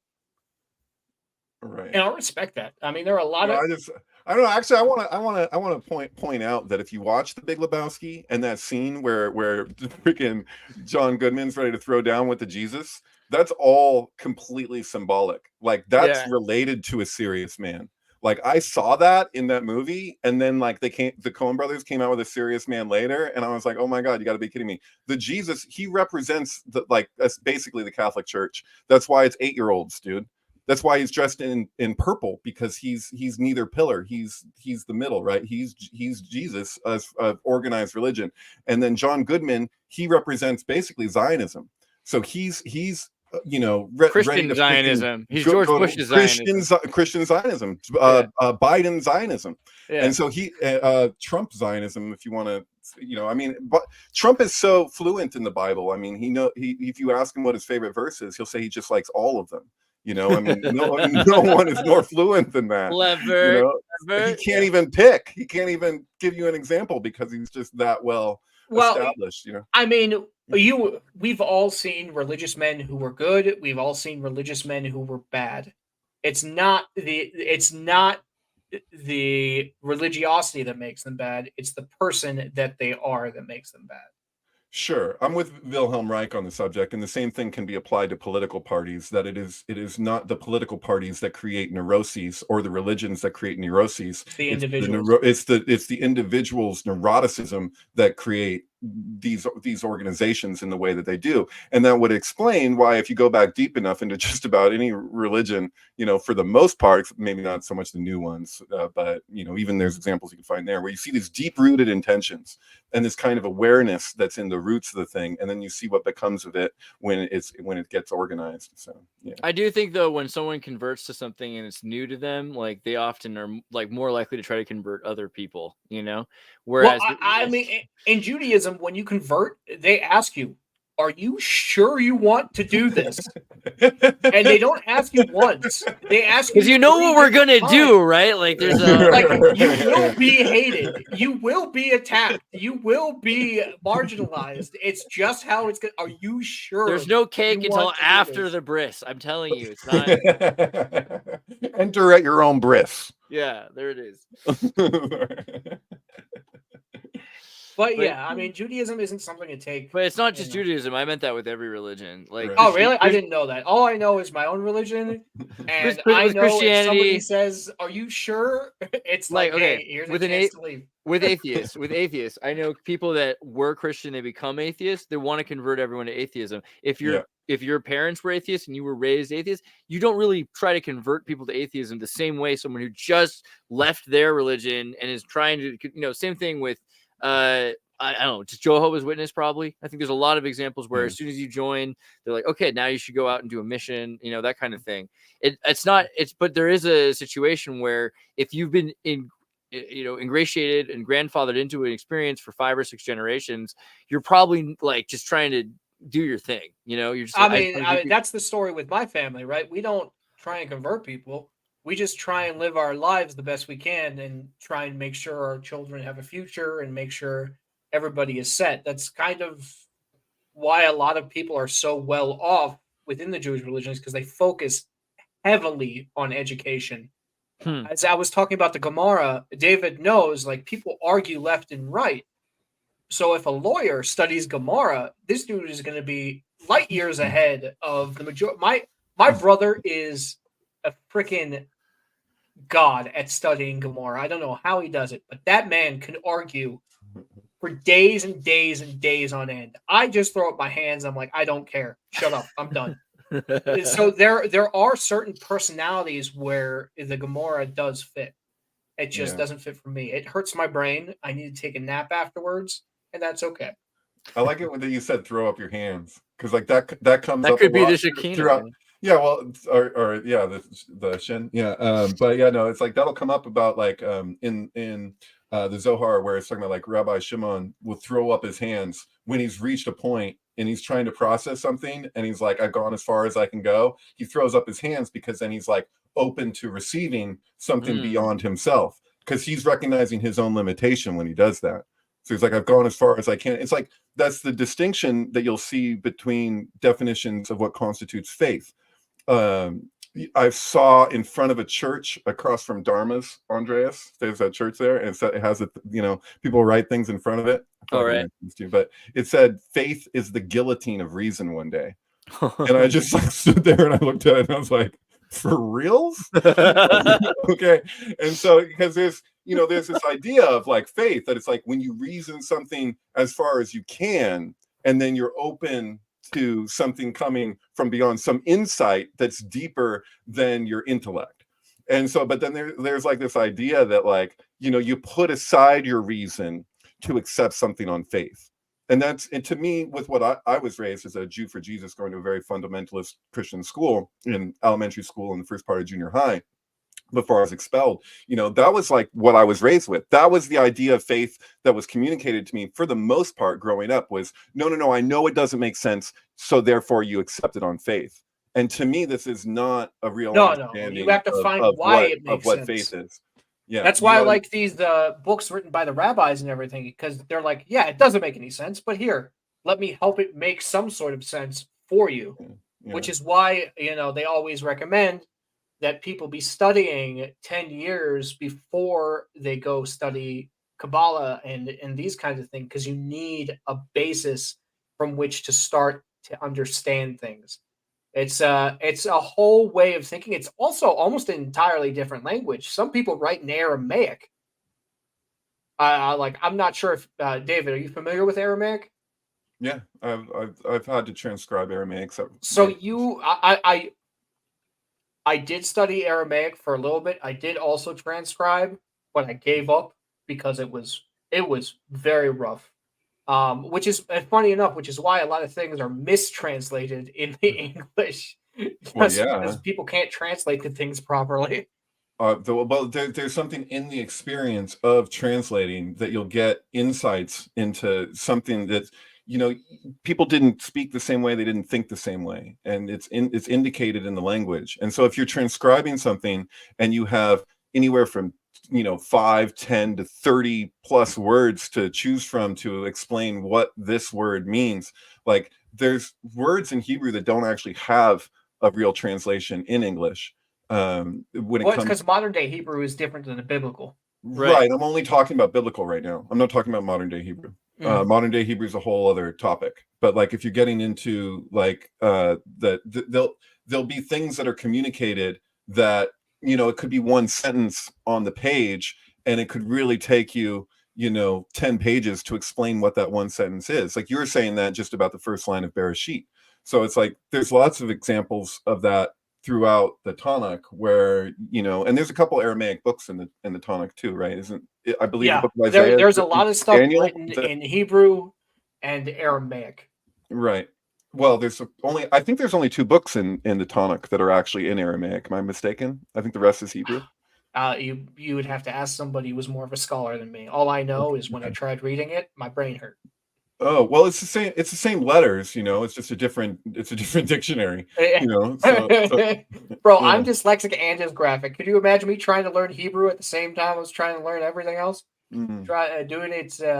It also, but like to your point, it's also different because like Eliza Ben Yehuda's like modern Hebrew, like there's a lot of influence from modern Arabic, and everything that they like studied from Maimonides was written in Arabic. So they're trying to translate Jewish mysticism back from Arabic and Spanish into like this Ladino. Ladino. If you guys know about the Inquisition, a lot of Jews hid themselves amongst the Spanish so they wouldn't be killed, which is why, funny enough, you'll see a lot of people just be like, I don't know why we do this. We've done this for hundreds of years, and they light a menorah on Hanukkah.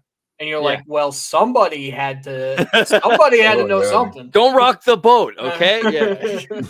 Dude, I've seen an incredible documentary years ago on Ethiopian Jews, and I have not been able to find it. I've scoured the internet. I found several documentaries on Ethiopian Jews, but not the one I'm looking for. The one I'm looking for actually shows like in detail how these people relate to their religion. It shows them slaughter the cow. It shows them they didn't know the temple was destroyed till we went there and told them, and they mourned like the temple was destroyed. Wow. So for thousands of years after the temple was destroyed, they had no idea, and they kept the same traditions, which you got to give them like mad kudos on that, because that's dedication. I'm kind of religious about Pink Floyd too, and like when I hear like Us and Them and like the which is which and who is who, like when it comes to the tribes and whatnot, I'm like, we really don't ultimately know. Maybe at some point we'll reach a place where we can actually get to that. But for all we know, the people that we're referring to as Palestinians could be of the 12 tribes. We really do not know. And so technically like, isn't the idea that everyone's kind of related? You've got Noah. Well, that's why I say I view Muslims as cousins. I don't view them as anything else. Right. Yeah, so they're definitely blood related. It's just a point. My rabbi will say that outright, that we really just don't ultimately know. So when it comes to that kind of elitist attitude about, that's one thing. But if you have people that are in your life that are practicing and you're practicing, you're going to have a connection. Even if you were a Jeep driver and you see somebody driving a Jeep and you like honk and you're like, hey, fellow Jeep driver, like that's obviously a much, much, much, much, much lesser version of the same idea. But there's something to be said for community and people. I'll tell you something about the Ethiopian Jews. The older generation that came over, such sweet people. Oh my God, are they sweet? Their kids who have become Israeli, total shitheads.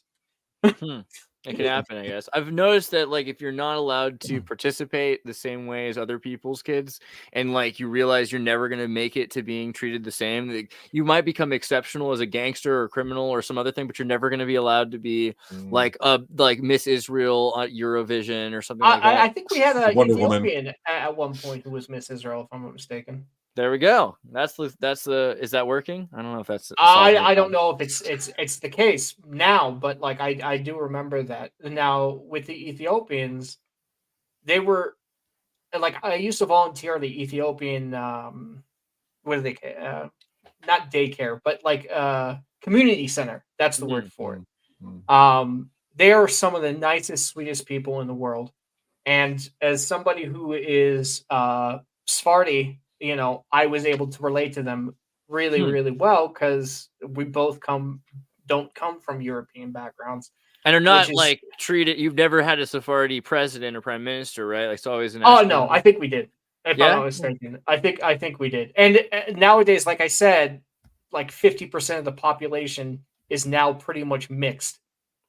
So it doesn't really like nowadays it doesn't really matter, but it used to matter at one point. Now you're Israeli. There's really no, at least from my perspective. But also don't forget, it's coming from somebody who grew up in America in the 90s. So, you know. Yeah, things have changed, right? I love the comments sometimes. What do you got? A Jeep wave to one another is gay. You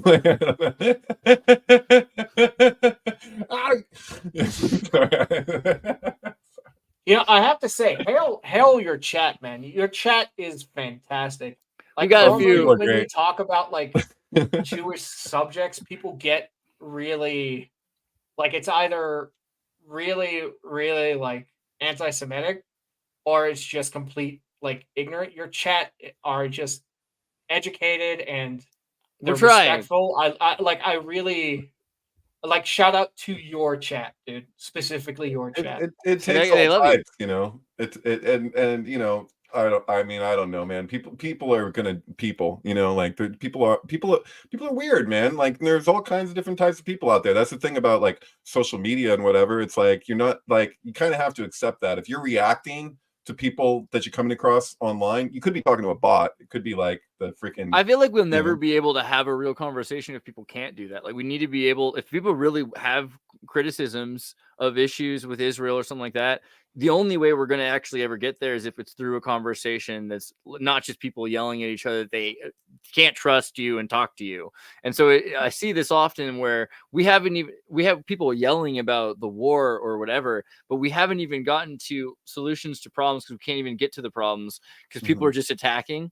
Right. But I mean, I don't know, like, that's not even my main concern. Like, I'm kind of interested in, for instance, you know, when I talk about Star Wars and Superman and Krypton, I'm kind of interested in why you think there is this kind of celestial thing. Bro, you should have seen the rabbis when the Matrix came out. There were so many shiurim, how do you say shiurim in English? When your pastor goes up and says something about like sentences inside. Like a sermon? Like a sermon? Yeah, kind of? Sermons. There were so many sermons that were like, well, you know, Judaism is like the Matrix. And I'm like, oh, fuck, here we go again. Yeah, like, why do you think it's archetypal, though? I mean, you know, in the Matrix, what is it? Revolutions was the third one. When Neo is fighting Agent Smith, which are both the one, we know that it's the one fighting the one. That's the paradox. But what they're the scapegoat and the goat, Azazel, yeah, right, totally. And so with that, through that whole fighting scene, they're repeating over and over again the Sanskrit for from the unreal to lead me to the real, from darkness lead me to light, and from death lead me to eternal life. And they're saying that throughout that whole fight sequence.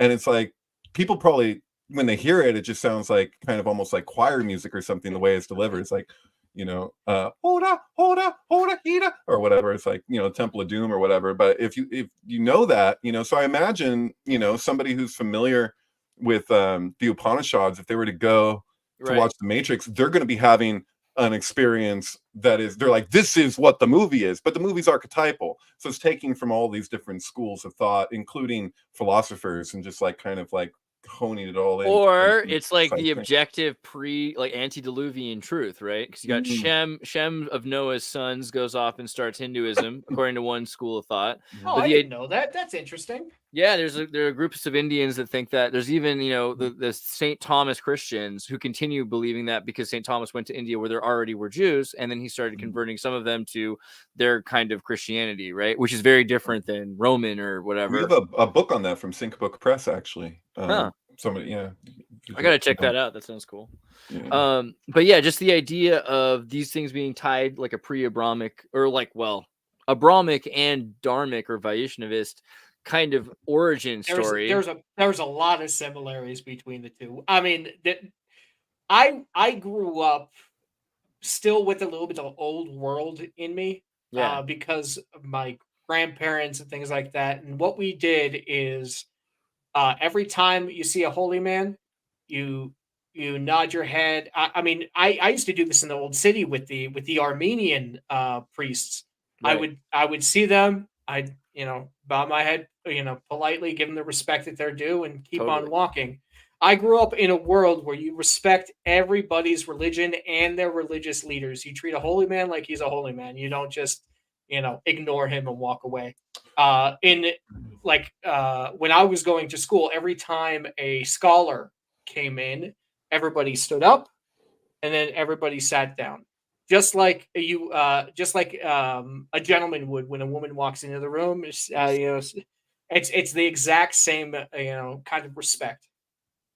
Wow. There's also that idea that in Judaism that you never really know who somebody is, and so you shouldn't make any assumptions, because somebody could literally be essentially an angel in disguise as who knows who. Could be a homeless person. Like you don't, there's that kind of awareness, like encouraging that kind of awareness that you don't know who is who, I think is good anyway, like even without kind of the fantastical element, but just like you really don't know somebody's real story, like how did they arrive at this place, like it's good treatment to life, You see, that's what one of the great things about going to Israel, David, unfortunately you missed this with Birthright. But like when you go to Israel and you speak English around people, other people will probably also speak English, and they'll be like, "Hey, man, where are you from?" And you'll be like, "Well, I'll just come. I'm Canadian." Yeah, I come from Canada. Oh, really? My cousin's from Canada. Do you know so and so? And you'll be like, "Actually, you know what? I live right across." Hey, man, why don't you come to my house for Shabbat dinner or Shabbat lunch? It's that kind of community. It's that point where I start hoping they don't ask me too many questions about Canada, because then I have to actually come out and go, actually, sorry, I'm American. Yeah, got me. I don't think that would be as much of a problem in Israel, but if I go to different European places, I've been tempted to do that at times. Like I'm like, should I just have a pin that's like just Canada pin, just like okay? Because I had somebody giving me a shave in London with a straight razor, and he started bringing up Trump and shit, and it made me really nervous. And I was almost just want to be like, no, actually, I'm Canadian, please. Well, David, I don't know if you know this, but it was recommended for a long time for a lot of people to have a Canadian pin on their bag or on their shirt instead of Americans, because people have such a negative opinion of Americans. That's when they literally go to other countries. Exactly what I'm saying right now. Yeah. Yeah. I know that. That's what I'm referencing. Because like in America, the drinking age is 21, but in most other countries, it's 16 and 18. When I went to Israel, it was 16, and then it became 18 when I was about 18. So it didn't bother me, but like they go to other countries and they drink themselves half to death because it's their first time being able to drink. Yeah. So Americans, like, just so you know, guys, if you go to another country, remember, even though you're not, that's why you always say you're a Mormon, and then they're like, okay, he's not going to drink. He's cool. I just want it when I go to study something in my life, it's been difficult to navigate to be able to get at what I want to get at. And so like, I knew that if I was to study in a yeshiva, it would be so many years before I could get to the stuff that I already knew I wanted to get to. So I was interested in what I was interested in. And so I just happened to be lucky enough to meet an elderly rabbi who was willing to working outside the law. Yeah. But I mean, it's not encouraged, but if it's done, it's done. Yeah, It's I not think encouraged. I Yeah, a think it's lot of one of things those are things. encouraged. It's one of those things. Like, do you think that? I mean, for biology, for the protection of the human species, like you don't let people do things until after they've guaranteed society. They have children, right? That's Yeah. kind of what it feels like. You're like, we let you do what you want. You can study the Kabbalah when you're 50. Like, first, make sure you Right. brought Well, back as a few David kids. was saying previously, most people at certain ages have experienced different things, which makes them ready for certain type of information. So I think that's why they put certain barriers there, because they know, okay, your mindset is different, the way you think is different, and that's why they have certain restrictions on there. Because you don't like. There's a story. I'm not sure if it's real or not, but when I was a kid, there was a story about people like teens studying Kabbalah, and they wanted to see if they could summon like demons. So they put flour on the floor of their yeshiva, went to bed, and woke up, and there were chicken feet everywhere. Now, for those of you who don't know what a shade is supposed to look like, they have chicken feet. They had to shut down the school, like purify it. It was, but like I'm not sure if it's true. This could be, There's stories.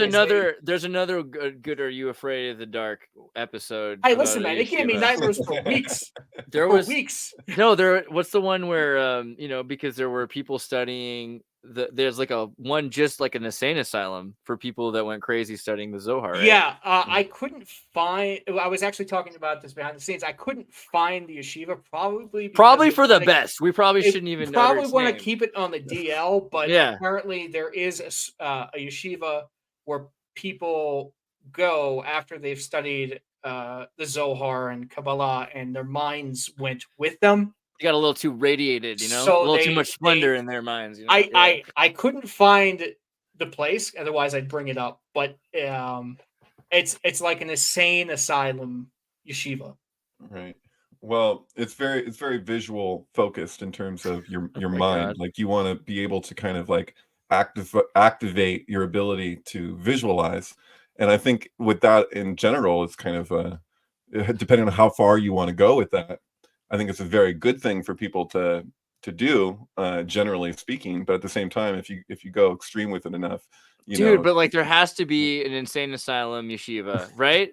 Because the law needs to be studied by crazy people, so it has to exist. It's like kind of Sure. important. I don't know what that kind of And what gibberish is crazy coming out of that anyway? place. I mean, it's no measure of good health to be well adapted to a profoundly sick society. So there's always that kind of issue. Some people Yeah. say, "Oh, they're crazy," or are they just not able to, to integrate into our particular way of being, and therefore they're crazy. And listen, man, I'm a firm believer that God was like, you ain't doing this. I'm taking some of your mind away. Yeah, You're not so playing that game. that's an interesting thing to me because like we play back and forth with like how much we are atheistic about things and think things are just up to chance and D&D, dice rolls, and other times where we're thinking there is some sort of something going on. What do you think about this idea? Like, how ancient aliens do you get with your Hebrew? When I was younger, I actually used to believe the ancient aliens theory, but I believed that God was one of those aliens. Yeah, or like a singularity society, something like that. But as I got older, I'm not going to say I grew, but like I started to think a little bit differently. Really, I'm interested. Yeah, what do you mean? So You don't when it comes to having there being a plan for everything, I firmly believe that there is one, but the plan will not happen unless you personally take the necessary steps to create a path for it. Yeah. Because if you don't put in the work, it's not going to show up. You're not going to win the lottery unless you buy a lottery ticket. That's how I and actually had the conversation with my mother earlier. That's how we look at it, in a way of you need to put in the work, and if it is your path, Hashem will open doors for you along that path. But if it's not your path, then recognize that and try and change the path to a better way for yourself, and more doors will open along the way. That's how I feel every time I'm like, man, I'm just not where I want to be, or I'm not succeeding in where I want to be. Well, it's because I'm not putting in the work to create those open doors.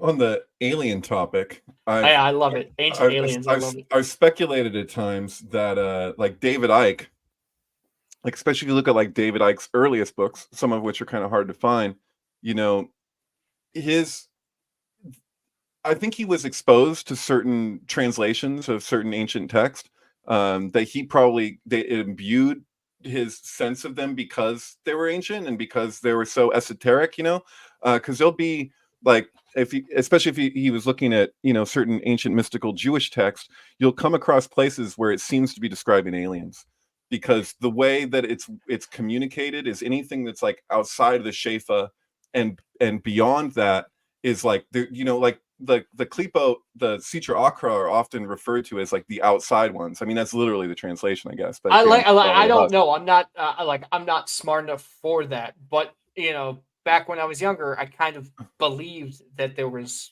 that kind of Dude, history. halos are spinning discs, spinning opposite But I directions. mean, think about it, right? For Gyroscope. example, the Temple Mount, in Israel, the stones that were built there were basically impossible Right.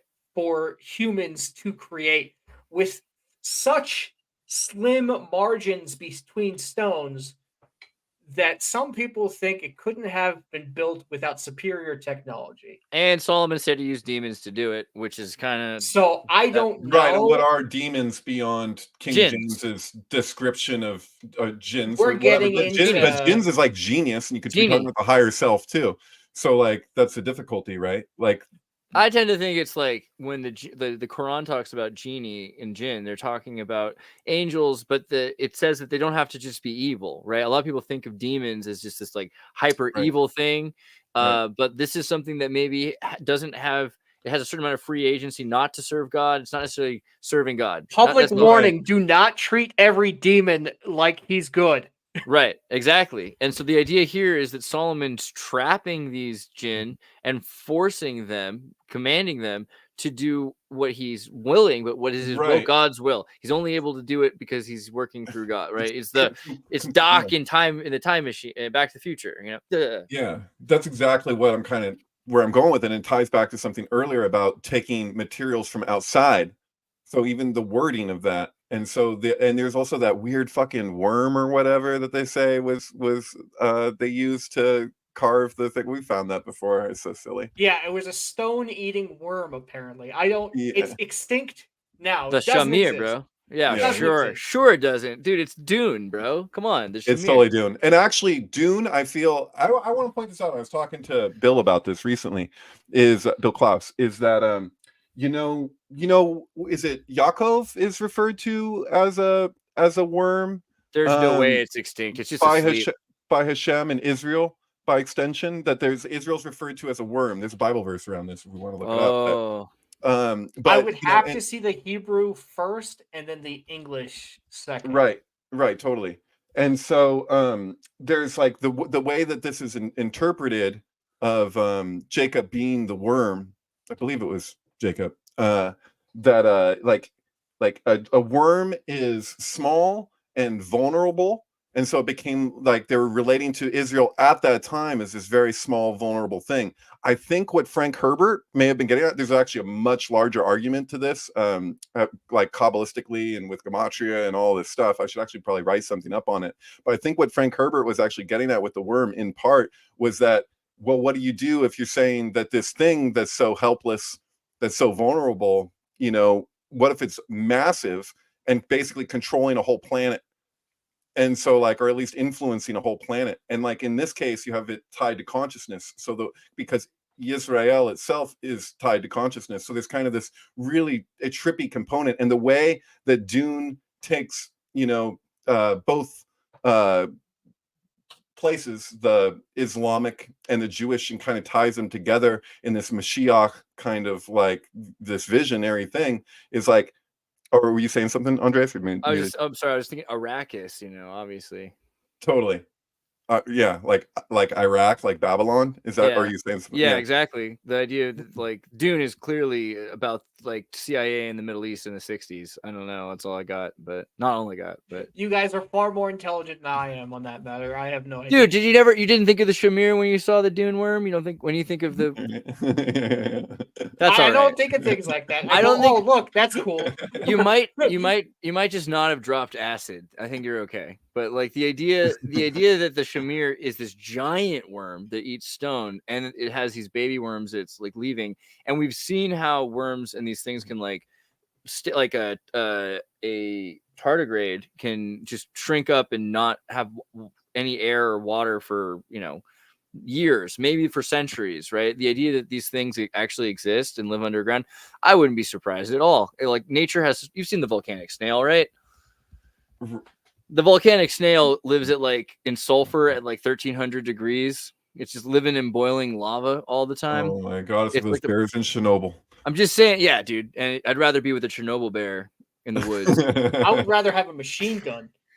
Yeah. Well, I guess I'm just referring to like With the Krypton idea that like what comes with the fall and like over time, like Dune is like way in the future, right? It's way future. And so if you're saying like this thing that was back then in like tonic times, it's just this little worm that's not ineffectual, and then it's like grows into this massive thing, and now it's got a whole fucking planet because you're like taking it by extension. You know what I'm saying? Like, and it's tied to the planet through consciousness, man. It's trippy as hell.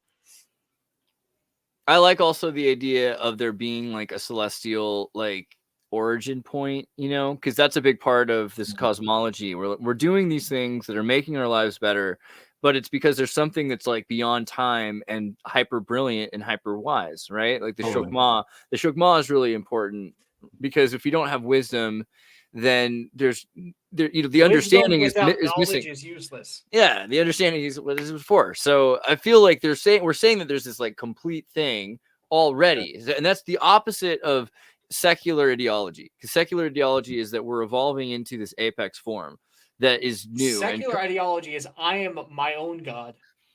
Well, that's Church of Satan. But I do mean to say that the idea that we come from something perfect and we could come back, we could be more like the origin point.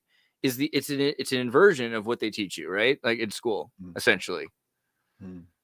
Like, do you think we're trying to do you feel that way? Like you're trying to get back to like being like God, being like that's what the Sephirot Well, is. there's the idea of when we get to the bottom, we go back to the top of the slide in a new form, right? So it's not just we're trying to get back to the garden because we're stardust and we're golden. It's that that kind of like negates like the evolution of the matter, like that consciousness itself can evolve. This is one application. People relate to it as such. Yeah. Okay, I just looked at it right now. I'm like, hold on, that looks like chakras. Yeah, doesn't it? Well, where do you think it? I mean, like, come on, everyone's sharing some of these ideas. I don't know. I'm not educated or intelligent enough to tell you where everything comes from. Also, everything that I say is not set in stone. Your rabbi could tell you something different. Or we're not. Family can tell you something different. I'm not telling you how to observe.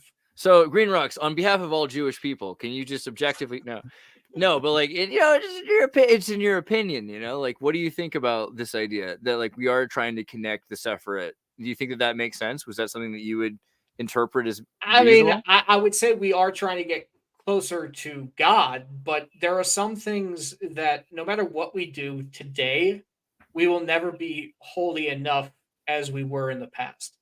Because there are some mitzvahs that we can't keep. There are some ritualistic things we can't do. So you have to remember, in Judaism, it's all about intent and doing your best. So, for example, I have accidentally eaten pork at one point in my life. I felt horrible. Was it 1/64th pork? Because then it's okay. No, it was a sausage. It was spicy. It was a sausage. You need to eat 64 vegan sausages. So guilty. But like in Judaism, if you don't know, then you can't be blamed for it. Oh, okay. Ignorance. But there's a difference between ignorance where you literally didn't know something or ignorance where you're that's even worse. That's even worse. If you do it anyway, knowing that it's wrong, it's like committing like a double sin. Right, but it's a difficult one in terms of your own awareness because people will that's the nature of like the subconscious. Like, so you're like, what is knowledge really? Like Like knowledge, we generally relate to as something that you accumulate, but I think that that's really misleading. I think really what knowledge is really more compartmentalization, that you literally have to divide it in order to expand your knowledge base. And really, on that level, we never really learn anything new per se. We just keep dividing what already is, and that's kind of a Platonic idea too. Plato kind of expressed that all knowledge is ultimately innate, because we are what we are and we know what we know. So like, that's the thing, is like when we get into religions and stuff and we're looking at ancient people, it's like you can see these symbols reoccurring in all these different places, and people could treat that it's a synchronicity, or you can say what you will, but like, even just geometry, like we have a people that are kind of claiming like a 6-pointed star as their own, when the hexagram itself is such an archetypal thing, like, and it's universal. We find it on every continent in the ancient world because it's just geometry. It's what the frick is what. And so I think that always speaks to the validity of something, is when you see it universally communicated, is it shows that it's something that's beyond a culture, it's beyond any people. This is something that we inherit, that's something that connects to us. Consciousness kind of thing.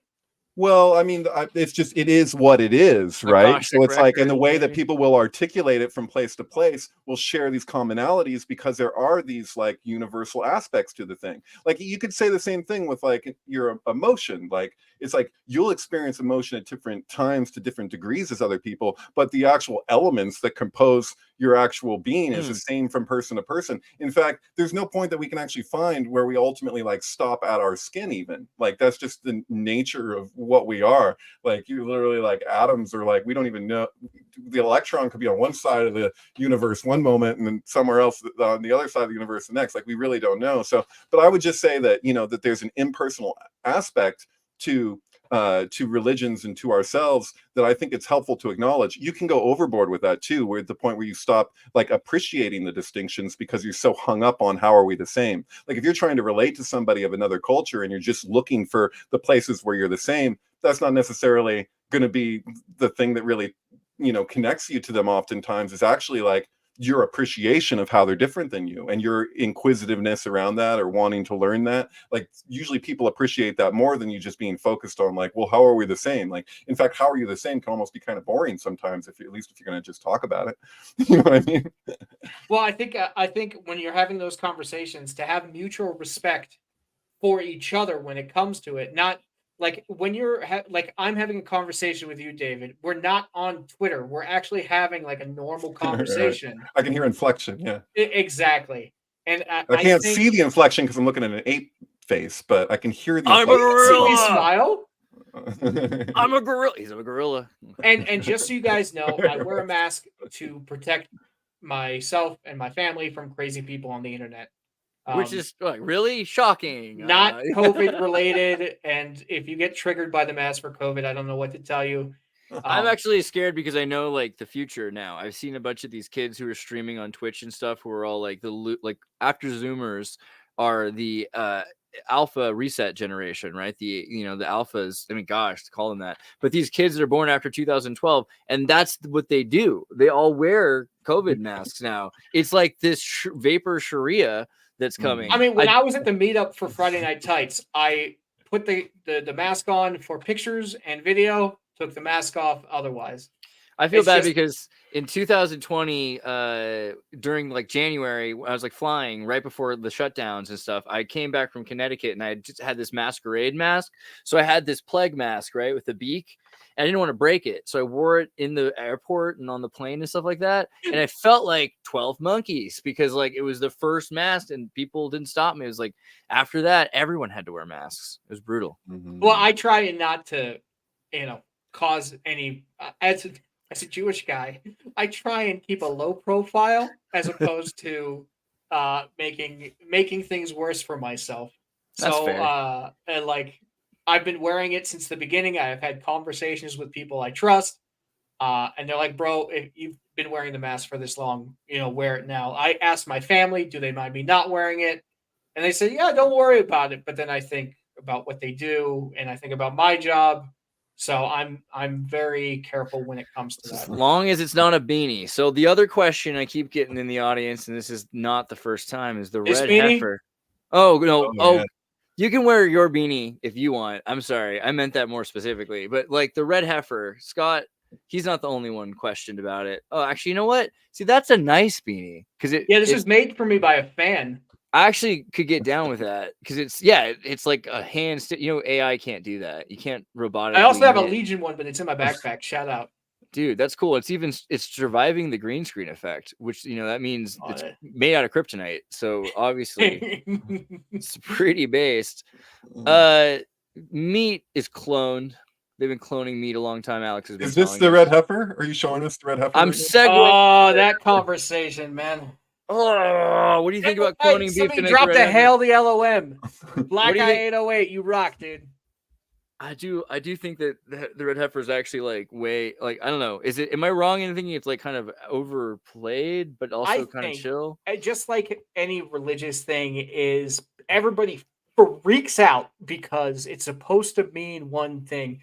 Who's to say we're even ready for this? Apparently, this was like genetically modified or something like that. Oh yeah, so that's the thing, right? Go back to Alex Jones a second. Never said anything about being genetically modified or anything like that. They never said you could genetically modify a red heifer.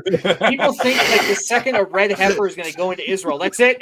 Jews are going to no, like shit doesn't work like that, guys. Oh my gosh. And listen, I respect Alex Jones. I very much do, but he is very bombastic and entertaining with the things he says. Yeah, that's true. Yeah, he does. He's the opposite of what I wanted to be as a podcaster, which is somebody that starts with conclusions and then spends all the time trying to back those conclusions up. I like to just accumulate the data to the point that the data can almost just speak for itself. We just explore information and see where it takes us. And so that's my complaint about Alex Jones. I don't actually have many complaints about Alex Jones, but that's a major one, I hear he's a very nice guy, he's a lovely gentleman. It's true. Yeah. And I've never met him. I would love the chance to meet him. Andreas has met him. I watched a video of Andreas. It's not going to happen for a while. With a green screen. I'm not famous enough for that. He's a lovely. You never know. It could all work out. With the red heifer thing, though. It's not a bad thing. That's the other thing. Like we've talked about, like atonement and Azazel. We did the whole thing earlier with the scapegoat. I think it's a bad thing because they're bringing it in now. Yeah, as opposed to when it's the right time. But don't they do it like all the time? Like they've been cloning cows since the late '90s, right? But the third temple was already destroyed on 9/11. But there's a difference between cloning a cow and then using it for a sacrifice. So what do you think they're supposed to do? When is the prudent time? When it's naturally born that way. Without genetic modification. Well, that is an interesting question, isn't it? I thought that kind of brings up Israel being one of the most vaccinated, mandated places on Earth. Don't get me started on all kinds of issues. No, I'm just saying, like once you start going started. Because this is my beef, man. I'll say one of my main beefs is the conflation of biology and technology. And when people, without skipping a beat, start using technological terminology and applying it to biology as though they were talked about how we have to make our own roads for Hashem to get us where we're going, right? So maybe maybe we clone our own roads. Maybe. But you know what? Sacrifice. See what happens. Hopefully you don't get struck down. Yeah, I feel like this is kind of the more interesting point. Like, what happens when you sacrifice a clone? Because the idea that you've created this gift, is it really a pure gift? Because the idea of something being glot to be kosher, like it means more. People joke about it, like, oh, is this food kosher? It's a lot more spiritual than that. So if this thing is not kosher, like, how bad could that rejection be? But this is the problem, though, is that we have a treatment of this. So like Ramak, Rabbi Moshe Cordovero from Spain in Jerusalem, 16th century, like, he would make the argument that with each erection of the temple, it's further degraded, and that that it will. When we build it, we know that it will be destroyed, and we know that it will be tragic, and we know that everything that we're doing is going to come with all of these repercussions, but we do it anyway because no sacrifice is for nothing, because it will go somewhere. And what we will learn through that, and that we learn through troubleshooting because of our own hubris or whatever, this is just our tendency. We have a propensity towards the left. And so this is why I don't deal in the mysticism portion, because if you're not smart enough and you're not educated enough, you could end up doing something really fucked up and causing your life to go down. And the yeah, and drain. even I would say, even just like knowing more, you have more potential to make that mistake. Like the fact that these people can clone are the only reason we're getting to this. Like, how dangerous could this be? Like, how offensive to God could that be? Well, You were running around in ski masks. What did you think was going to happen? And then you have the No crazy offense, people. You have the crazy people being like, "Oh, look at the Jews! They want to take over everything because they're bringing the red heifer." It's like, bro, I'm not going to say every Christian is this or that because some Christian is doing something stupid. Don't do the same thing to me. Well, And, Right. Well, you know who wants that red heifer is a lot of these. You got what, these neo-Christians. million Christian Zionists in the United it's States really alone. that's the kind of Zionists that actually kind of, if I were to be like afraid of a Zionist, it's the Christian Zionists that are in the Midwest that are like, I mean, I'm not saying, but come on, man, like these guys they've are like, always they been want an super apocalypse nice to me. Yeah, So, but they want that's an all I can say. but they want an apocalypse. See, that's a bad reason to want Israel is because you want an Right. apocalypse. It's like, oh, that's they what love the Jewish concerns people. me They're going about to bring about the apocalypse. It's God just a little damn. sketchy to me. Guys, can't I just be happy that one people doesn't want to kill me? Fair. Yeah, that's true. All right. The Jamaicans are down. I mean, oh yeah, Jamaicans, man. The Jamaicans and the Samoans, those guys freaking they're rock. down. I feel like we're near the end of the show. Is there anything you want me to cover before I can show them where they can get more of your content, man? Because like it's been pretty awesome. I'm glad you put up with this. Go check out my Twitter. I do video editing. I make memes. I do a whole bunch of stuff. By the way, that FNT vlog video, I put my heart and soul into. So if you guys are fans of the fellowship, this was my first time at a meetup. Turn off the music because it's copywritten. Yeah. But I was very lucky to make it. I'm very grateful to have met everybody. I got a behind the scenes look at Friday Night Tights too. So if you're a fan of that show, definitely go check it out. Big shout out to the Friday Night Tights crew for letting me behind the scenes. Other than that, go check out the Legion of Memers Twitter and YouTube. I'm going to officially endorse Nerdrotic because he does follow me. So yeah, go Gary's good. Very, very nice guy. He's awesome. He's cool. An endorsement is a really big deal, Andreas. It's true. It is. But no, if you knew Gary, have you seen Gary? This is Gary right here. He looks Mormon. Like he's great. I love him. He's great. I met Despuru. I met Quarter Black. Quarter Black was actually one of my favorite people to meet because I showed a picture of him to my aunt, and I took a picture with my mask off. She goes, "I like the guy in the Hawaiian shirt," and I'm like, "Well, if you only knew who that man was." But it was great. So go check out the Legion of Memers YouTube. We're at 1,078. I think so far. Also check out the Twitter for the Legion of Memers. It's where I share everybody's memes. So if you are meming this show, based any show which is in the fellowship or fellowship adjacent, tag the Legion of Memers. We'll reshare it if it's appropriate to play on YouTube, and then we'll bring it up.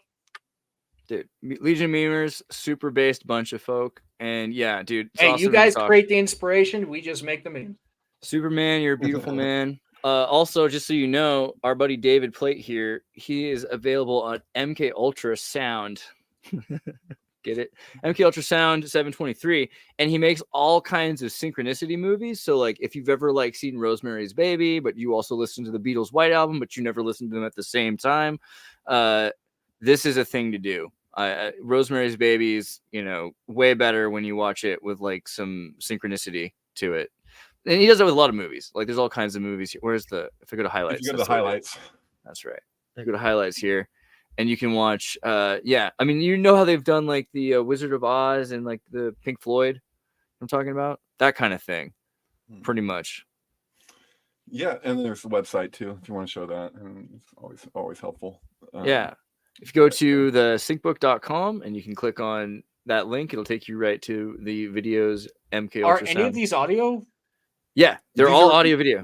Oh, okay. And many of them contain the movie volume in between the vocals, which is a very meticulous process or whatever. But yeah, I'm the world's leading pioneer in album film syzygy. So I've been doing this since I was in junior high, and I'm 42. And some of these movies are on top of each other. Look at this. This is four things. Is Poltergeist and E.T. are the same length. So yeah, I did a thing. But yeah, it's transparency.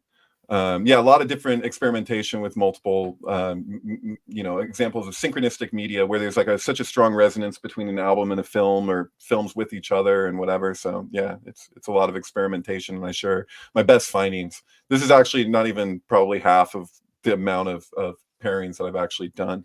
The Matrix with the Office Space is a really good, like, yeah, this is more of like a film collage type deal where I just go back and forth between the movies, showing all the, different examples of synchronicity that occur between them. But yeah, it's pretty interesting, especially because sometimes soundtracks are designed to kind of hide things, like you don't notice something in a movie.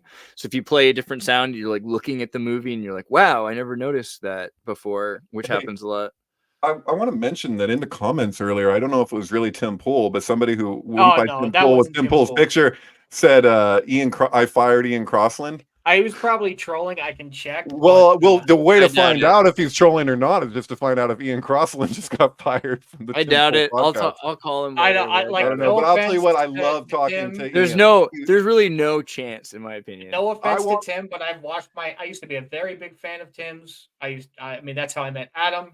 Yeah. But between Eliza Blue and Jack Murphy and the way he reacted to those, I'm good. He's great if you're just getting into things, but as you grow, you'll be like, okay, shut up, Tim. I just want to say about I do love Ian, and I have to say though, like, because people give Tim like all this crap, like when we were living in Connecticut and Ian was nearly dying because of where we were at. We were in like a pretty bad, like, abandoned theater after COVID, and he wasn't doing well.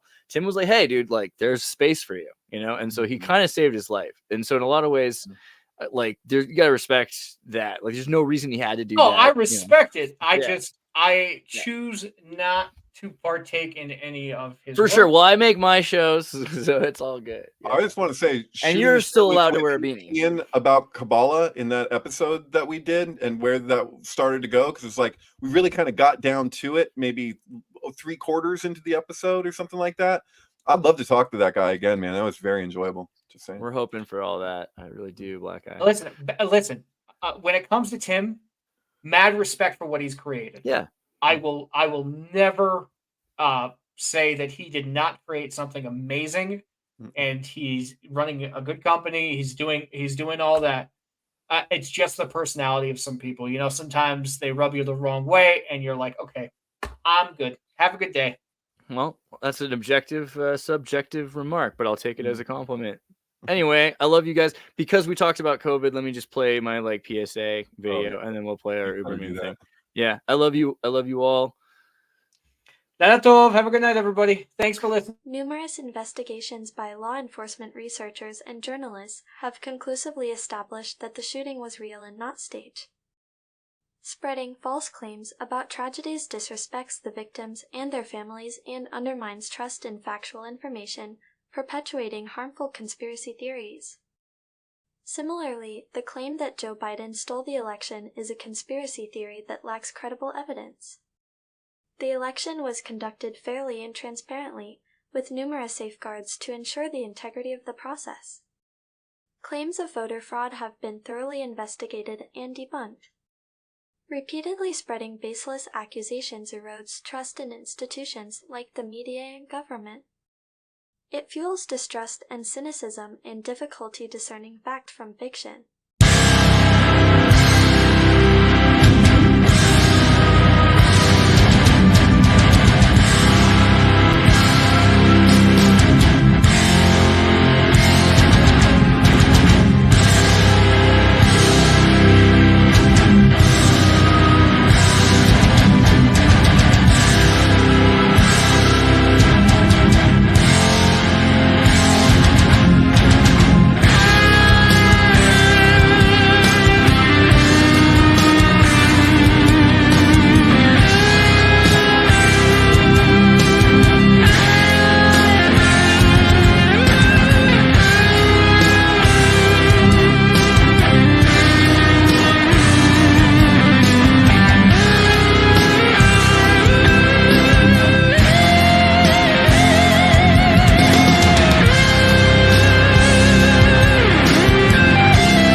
beyond. So long as I'm in this